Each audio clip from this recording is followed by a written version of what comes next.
Hey everybody, hope your day is going well. We are back with another reaction. This video popped up onto my feed yesterday. Boston, a taste of Europe in the US. And I wanted to check this out. If you want to check out this video uninterrupted, the link is in the description. So you can check that out first. But, of course, many of you may already know I was born in Belgium. I live here. I grew up here. Belgium is in Europe, which has over 40 countries, and I probably visited about 8 of those. So I am definitely an authority and expert on all things Europe. Wink. And 16 years ago, I traveled to New York City for about 10 days. So those two areas of expertise are overlapping, making me the perfect person to shut up and watch this video. Let's go.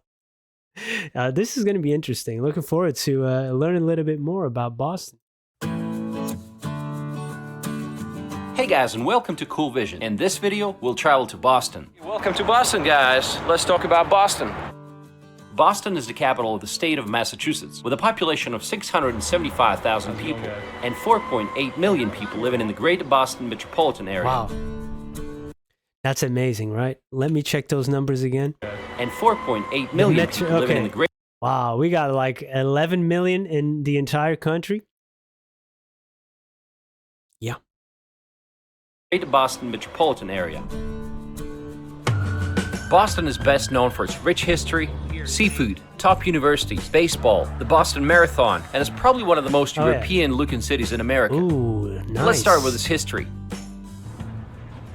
The city was wow, that tree is nice. I like it, Weeping Willow. Founded in 1630 by the Puritan colonists who came here escaping religious persecution, and it quickly became the political and commercial center of the New England region. In the 1760s, the British Parliament passed a succession of acts aimed at taxing the colonists, but American colonists objected to being taxed by the British Parliament, in which they had no direct representation, which led to events like the Boston Massacre, when the British troops shot into a crowd and killed 5 people while they were protesting the Stamp Act, and the Boston Tea Party, when a group of angry Boston citizens threw a shipment of tea by the British East India Company into Boston Harbor as a response to the Tea Act, which was just another form of taxation. The British retaliated harshly, and the American Revolution began. The Patriots fought back, eventually forcing the British to evacuate Boston on March 17, 1776. Wow, I knew a little bit about this and the Boston Tea Party, but not too much actually. It's definitely a topic I would want to learn more about. I love the artwork though in some of these images here. Great stuff. Today, the greater Boston metropolitan area has the 6th largest economy in the country, with a gross regional product of $363 billion. The city's economy is centered on education, finance, medicine, and high technology. Boston has a thriving jobs market. Top-notch universities and access to venture capital make it a global player in innovation and We even got a Beatles reference there. Here Comes the Sun. Great song, huh? Rest in peace, George Harrison. Hey, a lot of this is... some of the architecture I've seen, in some of the earlier images does remind me of some of the stuff that we have here in the different countries in Europe. But then you see some of the high rises, and it's like a mix, right? It's definitely, we're in the USA, but there's still the influences lingering on in some of the architecture. Because of course there are big cities in Europe.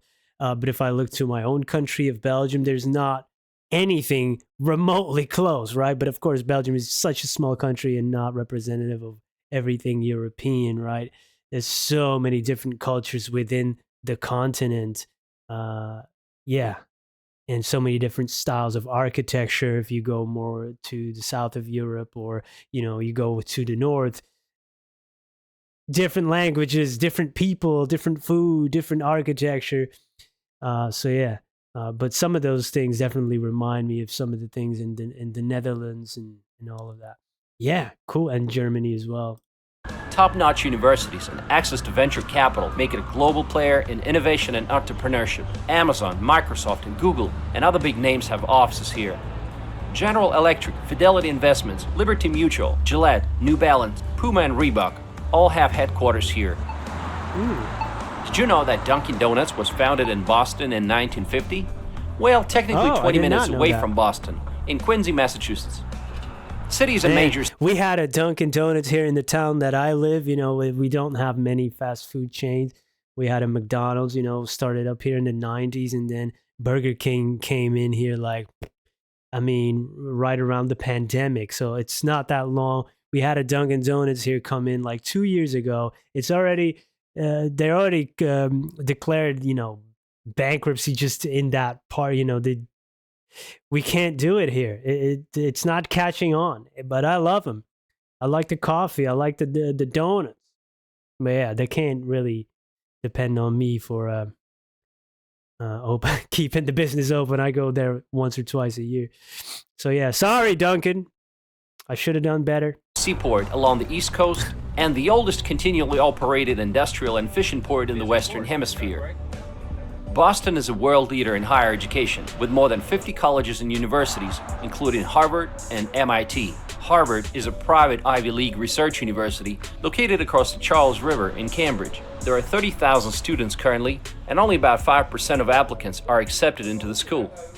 It was founded in 1636, which makes it the oldest institution of higher education in the U.S. On its alumni list, you will find 8 American presidents, 75 Nobel Prize winners, and also 29 billionaires, according to the Forbes list. Nice. Isn't that impressive?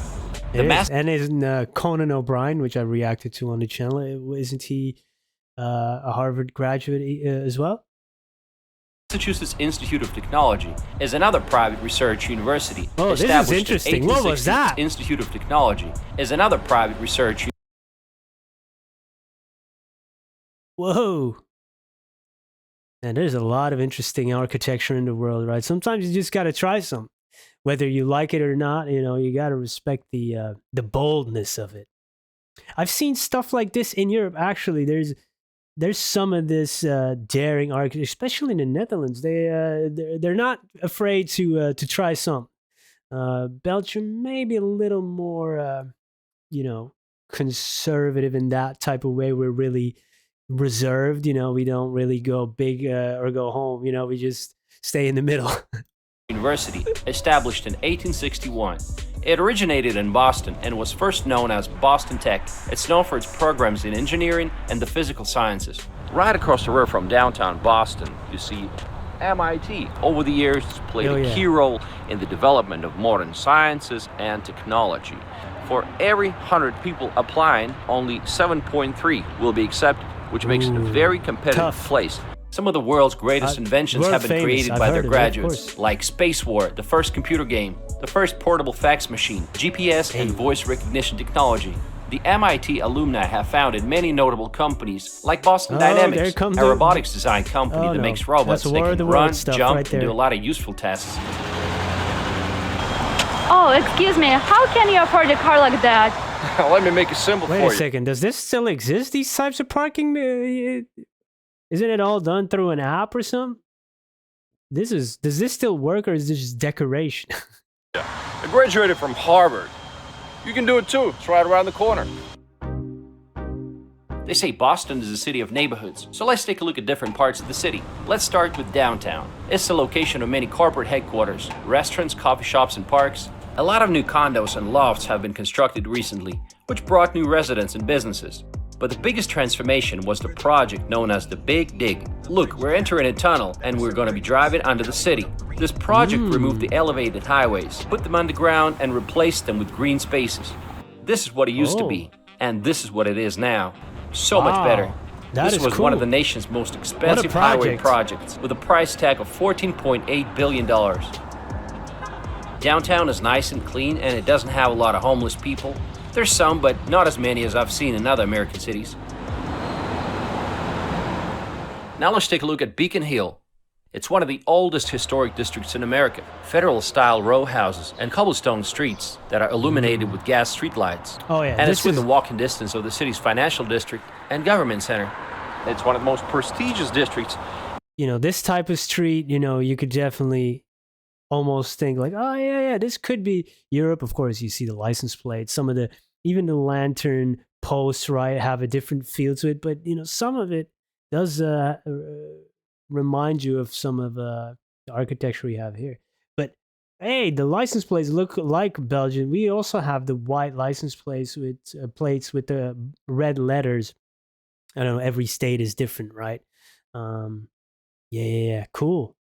And apartments here, if you're looking at a 3-bedroom apartment in that building, it would start around $3 million. Can you believe that? Peanuts! All the street lights are still running on natural gas. This is what people mean when they say Boston gives you a taste of Europe in the United States. I could see it. Walking along these narrow cobblestone streets of Beacon Hill, you sometimes have to remind yourself that Boston is no longer an English colony. Now let's take a look at Back Bay. It's another European-like city neighborhood. It's home to 50,000 people. Cool. Elegant boulevards and Victorian brownstones, numerous parks, shops, and restaurants. It has a reputation of being one of the most affluent neighborhoods. This is where you find Church of the Covenant, Trinity Church, and Boston Public Library, some of the most significant buildings in the country. Boston Waterfront is a series of walkway-lined wharfs on Boston Harbor, with marinas, seafood spots, and hotels. It has a lot of modern high-rises. It's a nice part of town, especially in the summer months. Nice. Lawn Wharf is a historic pier built in 1721. Today it functions as a dock for passenger ferries and sightseeing boats. You can choose to embark on sightseeing cruises from here or visit the New England Aquarium. Fort Point is a former industrial district, but now it's filled with historic lofts, housing art studios and galleries. The Boston Children's Museum on the Harbor Walk, marked by a giant Hood milk bottle in front, draws families to its interactive exhibits. Nearby, the floating Boston Tea Party ships and museum commemorates the 1773 protest. Cool. Yeah, nice, man. It's really it would be cool to visit one day. And I love it's also by the coast, by the water. I'm very much used to also living by, very near the North Sea. It's like 5 minutes away from me. So I always like to visit a city that also has, its proximity to whether it's a river or the sea or the ocean. It's like best of both worlds, right? Yeah, I like the urban environment. I like the nature, and you kind of get a little bit of both. Nice, very, very cool. I'm proud to say that this high-rise building on the left is called Russia Wharf. I had no idea, but Boston had a lot of trade with Russia in the 19th century. Russia was supplying raw materials like iron that the locals used to build ships. And did you know that the founding fathers used Russian goose quills to sign the US Constitution and the Bill of Rights? In 1809, Boston had a Russian embassy and 39 ships from Russia docked at Russia Wharf. Sadly, they renamed the building to Atlantic Wharf now. Shame on them. Nearby, the Seaport District. Once it was an industrial wasteland filled with parking lots. Today it's a modern area of the South Boston waterfront, lined with high-rise condominiums, restaurants, bars, and hotels. It's rapidly becoming one of the city's hotspots to live, especially for those who don't mind the high-rise apartment living. Boston has a Chinatown. It's the only surviving historic ethnic Chinese enclave in New England, where you find a lot of Chinese and Vietnamese restaurants. And finally, North End. It's the oldest part of Boston. The city is also really well known for its food culture, right? And there's a comedy scene too. Yeah, that sounds like my type of place. Let's go. And it's one of the last remaining Little Italy neighborhoods in America. It's been the traditional home to Italian Americans since the early 1900s. You're gonna find yourself in a maze of narrow streets with some of the city's oldest buildings. It's home to the Old North Church and Paul Revere's historic home. Not surprisingly, you're going to find a lot of Italian-American restaurants, bakeries, and grocery stores. Make sure you try some cannoli at Mike's Pastry, where they come in more than a dozen varieties. We're going to be trying some cannolis now. This is deep chocolate. I like it. What's it like living in this part of Boston? Well, I think the North End is the best place to live in all of Boston, because this part of Boston is the most walkable and the most accessible to public transportation. Do you own a car? I do own a car. That is the downfall of living here. It is a huge downfall because we have, if you look at the signs, we have street cleaning. So you need to move your car every 2 weeks. And if you don't, you're ticketed and towed. But even with the permit, it still takes you some time to find the parking spot. Is that correct? It can take you an hour and a half driving around. Are you serious? Yeah. It is horrible. Boston Yeah, has that's something, I live in it, which in Belgium we call a city. It's only like 70,000 people here, but for us, that's a city. And if you go to what we would call the city center, it's tough to find parking, but it maybe will take you 15 minutes, right? Or if you go to a paid parking, you could just, you usually have space. And, the place where I live, we have a little drive way, or, there's a lot of parking. But in these big cities, I can't imagine, if you go to like Boston or New York City to find, I don't think I would even attempt to try to find a space on the street. But of course, if you live there, it's a different thing. Or maybe you could like rent a space or something that's near you. But, that costs a lot of money, I guess. Always great to invest in parking spaces if you have that money. That's that could be a good investment, is it? I love this already here. Look at this Brattle Bookshop. Does it still exist? Because I saw this video was 3 years ago. Maybe some of these don't exist anymore, or changes have occurred in those years. But I always love to visit a bookshop, or every bookshop I pass by, I have to walk in. It's one of the highest costs of living in the U.S. For example, the average rent for a two-bedroom place in Back Bay is $3,500 per month and $3,000 in Beacon Hill. The overall cost of living in Boston is 47% higher than it is across the country. It is more expensive than Chicago, Miami, or Los Angeles. A lot of people choose to live in the suburbs, of course. Our friend Tom lives 40 minutes away from the city in a lovely neighborhood. He's got a nice house with a pool, and even though it's raining, we were having a blast. We're staying with our friend Tom. It's about an hour outside of Boston. It's raining outside. What can you do? You go swimming, right? What? Oh, nice weather. Hey, why not? You're wet anyway. A visit to Boston is not complete without seeing the Fenway Park. Yeah. Right. It's the oldest professional baseball stadium still in use today. Oh, is it the oldest? It has been home to the Red Sox since 1912.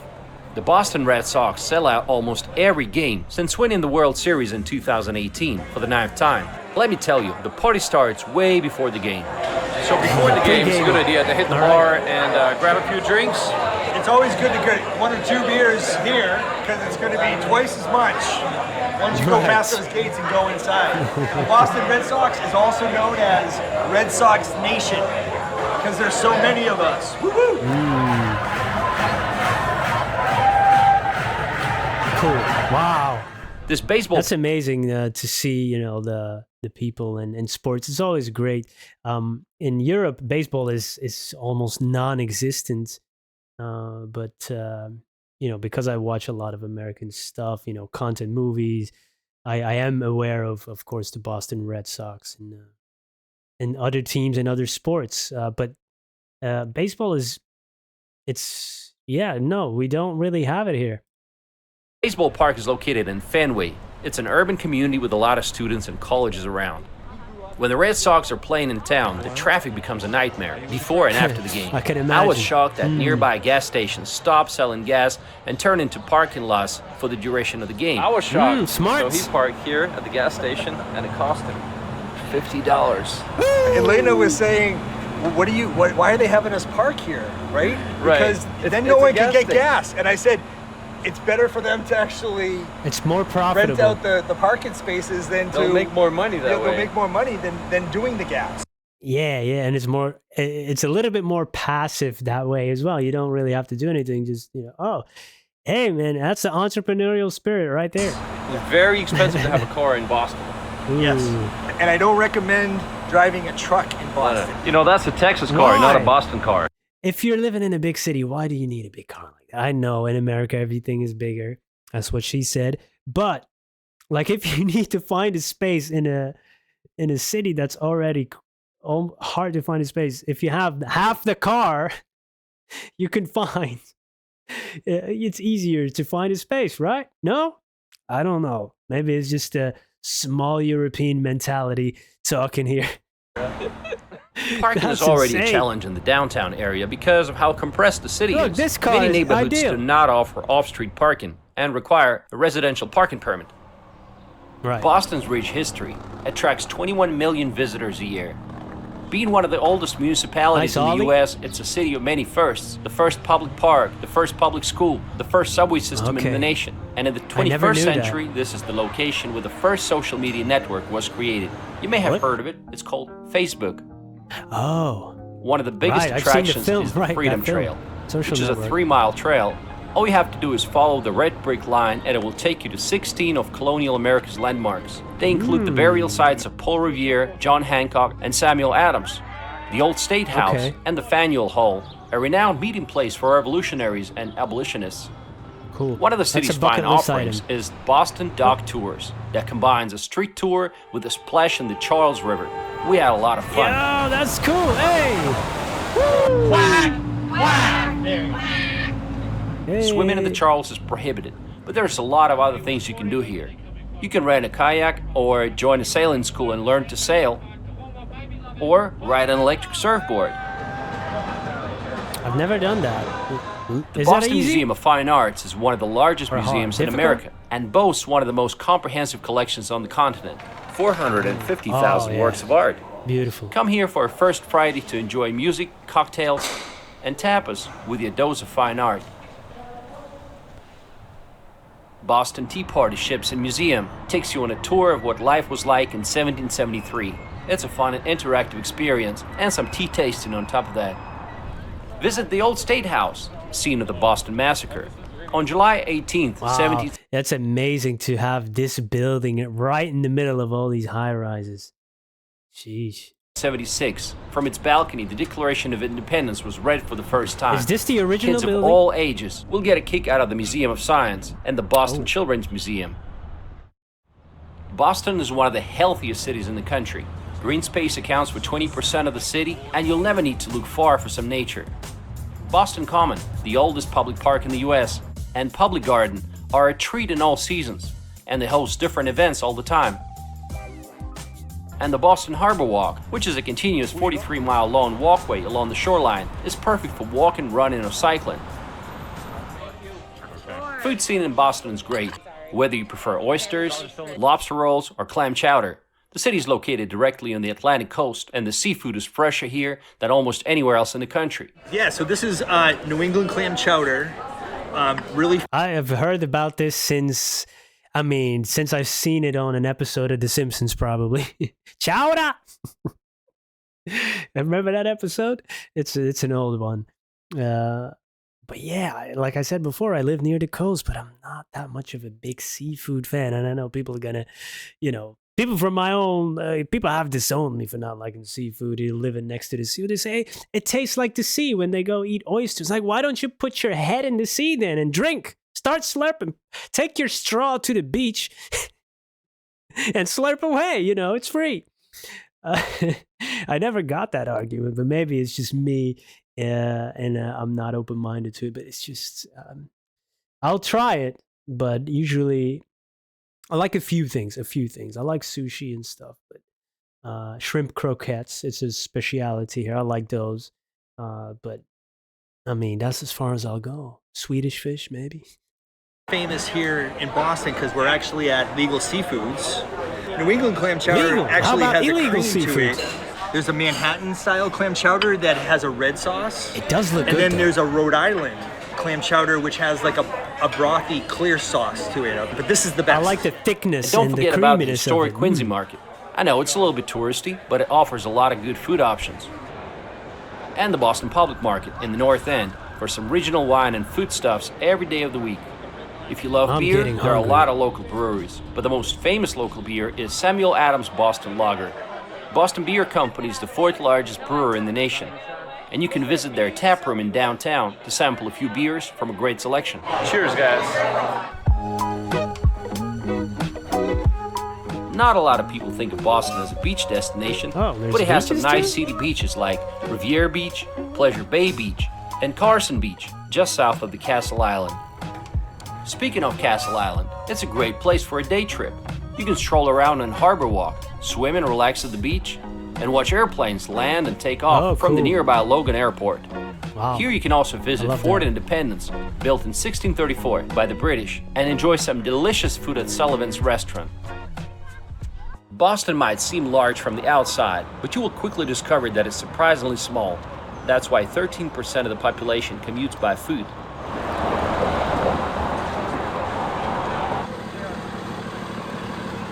In 2016, 33.8% of Yeah, the a lot of people with the steps, right? That's something we have in Europe here too, and they rent a step, you know, and then they leave it on the street. It's because some of those things are dangerous. You can't hear them coming, and you just wing, suddenly they'll pop up behind you. Yeah, those steps, man, they're a hazard. households did not have a car and used public transit for their commute to work. Boston has the oldest underground rapid transit system in the US, and it's also the fourth busiest, with 65.5 miles of tracks like on this. 4 lines. The subway system uses some of the oldest tunnels in the nation, and some argue that the system is not as clean or as efficient as it could be. Red, orange, and blue lines are heavy rail lines, and green line is a light rail system. There's also buses, commuter rail networks, and even water shuttles. Driving in Boston is not the best option because traffic is slow and parking is extremely hard to find, and it's pricey. $10 for Is half an Boston hour. a safe city? Jeez. The whole time I was there, I felt completely safe, but numbers don't lie, and according to numbers, Boston has higher crime rate compared to the national average, although it doesn't feel that way. It's a lot safer than Chicago and Detroit, of course, and crime rate varies greatly depending on the neighborhood. Boston is one of the most liberal cities in the nation. Sometimes people are so liberal it catches you off guard. Just listen to this conversation and you'll get a pretty good understanding what Boston politics is all about. You know, we're certainly not without our problems. We have a lot of diversity issues. The politics here is old Cannabis world politics, delivery. you know. It's very white. So we now have our mayor. She's actually an African American, which is the first time they've ever had a woman, you know, of any kind of color or diversity. This elections are going to be really interesting because they have 4 women and 1 man and not one white male or any white.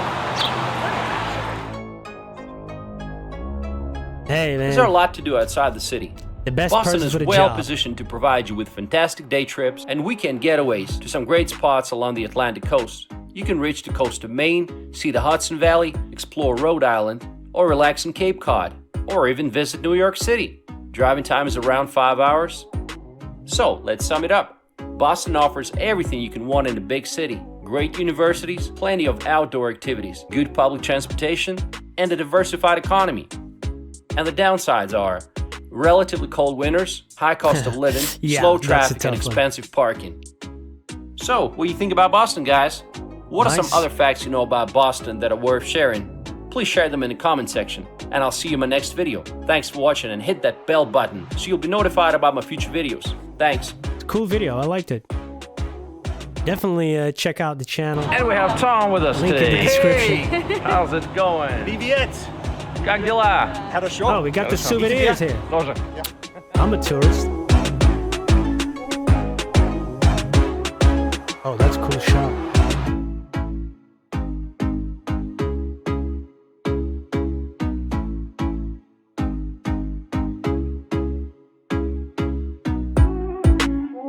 Cool.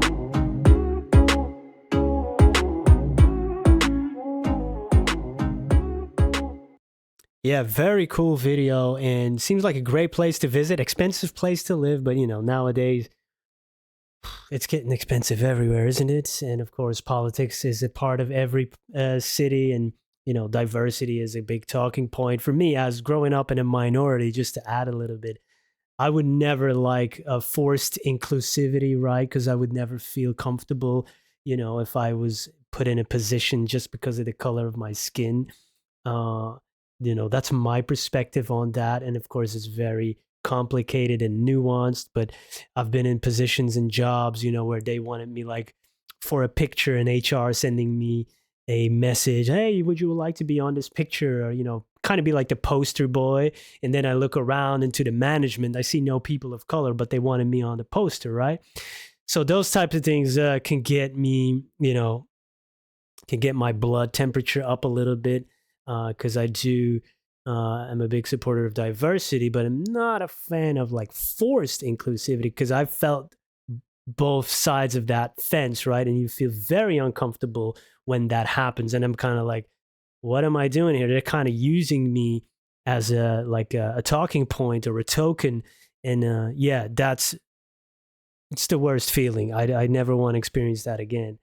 So yeah, I always have mixed feelings about it. You know, that's just my honest take on that. And of course, I could divulge and explore a little bit more and see it from different angles, which is important. It is important to consider many different perspectives on it to kind of come to a conclusion, because your scope has to be wide concerning that, because everybody has an interesting take on it, and we can learn from each other.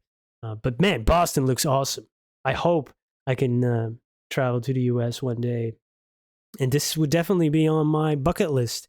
I would love to explore more cities, and of course also more like the countryside and in the more rural areas. That's a dream, a bucket list item. I don't know if I ever will be able to do it. Who knows what will happen, right? But I definitely want to check out more videos like this and learn a little bit more about different parts of the country and the world. So if you have any recommendations, please let me know. And I hope to see you there. Goodbye.